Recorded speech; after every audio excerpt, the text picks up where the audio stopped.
स्वामी समर्थ महाराजांचे उपदेश अत्यंत सोपे पण भक्तांच्या जीवनाला दिशा देणारे आहेत. त्यांनी कोणतीही मोठी ग्रंथरचना केली नसली तरी त्यांचे बोल भक्तांसाठी मार्गदर्शक ठरले आहेत. त्यांचे प्रमुख उपदेश खालीलप्रमाणे आहेत. प्रमुख उपदेश. भय नसू देऊ नकोस.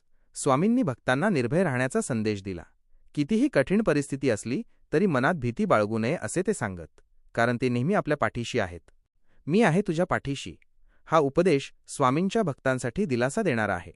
स्वामी आपल्या भक्तांना नेहमी संरक्षण देतात आणि कोणत्याही संकटात त्यांना एकटे सोडत नाहीत याची खात्री ते या वचनातून देतात. श्री स्वामी समर्थ या मंत्रातच त्यांची कृपा सामावलेली आहे.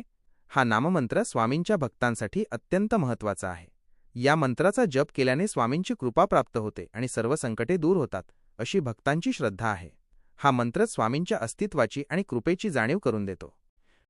स्वामी समर्थांचे हे उपदेश आजही लाखो भक्तांना प्रेरणा देत आहेत आणि त्यांना जीवनातील अडचणींमध्ये मार्ग दाखवत आहेत.